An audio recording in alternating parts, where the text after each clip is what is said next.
plastik itu nggak laku. Meski tempat pengolahan sampah terpadu Piungan Bantul telah dibuka kembali, namun hal itu tidak menghentikan langkah Kabupaten Bantul untuk terus menghidupkan kantong-kantong penampungan sampah berskala kecil di tingkat desa. Salah satunya TPST 3R di Kelurahan Bangunharjo, Kapanewon, Sewon, Bantul. Di sini sampah anorganik yang sudah terpilah dimusnahkan dengan cara dibakar.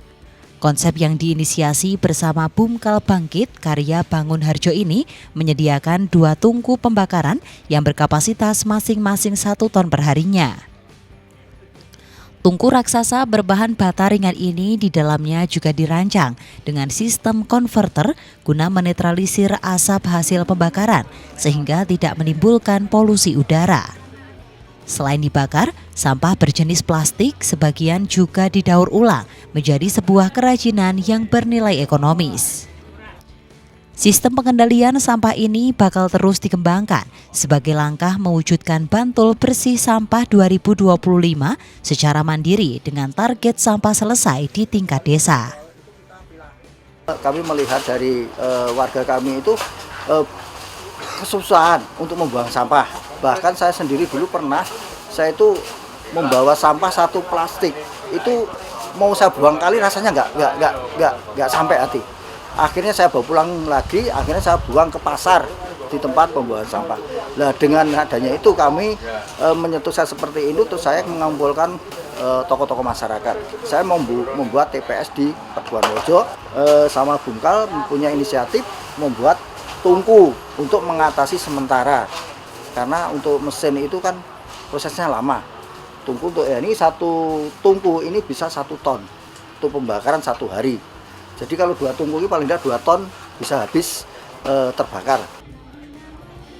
Sementara itu, guna mendukung konsep kemandirian TPST Gerbang Mawar Asri ini, Badan Amil Zakat Nasional Kabupaten Bantul memberikan bantuan berupa drum komposter sebanyak 10 buah senilai 7 juta rupiah.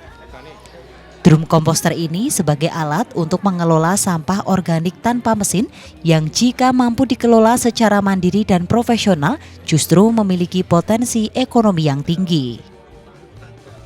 Dan itu hitung-hitungan kalau sebagaimana setiap hari warga masyarakat misalnya sampah itu diambil oleh pengepul sampah kemudian harus membayar misalnya 30 sampai 50 ribu, itu serahkan ke RT itu lebih dari UMR hasilnya.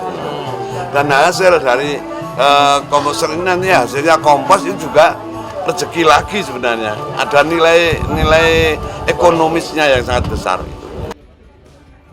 Selain di Bangunharjo, TPST di Modalan Niten dan Murti Gading juga telah gencar diaktifkan agar masalah sampah bisa diselesaikan secara mandiri bahkan hingga tingkat padukuhan.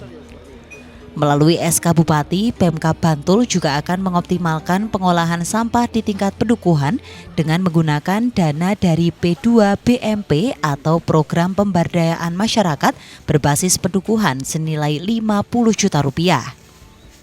Hal tersebut dimaksudkan sebagai percepatan budaya baru di skala rumah tangga di kawasan pemukiman untuk memilah sampah dari asalnya. Jika skenario ini berjalan, Bantul dipastikan ke depannya sudah tidak lagi bergantung pada TPST Piungan. Sebab pembukaan TPST Piungan pun disinyalir hanya bersifat sementara lantaran masih menggunakan metode sanitary landfill, yakni sistem pengelolaan sampah yang mengembangkan lahan cekungan dengan cara menumpuk sampah yang lama-kelamaan akan membludak. Dari Bantul, Daerah Istimewa Yogyakarta, Joko Pramono, Adi TV.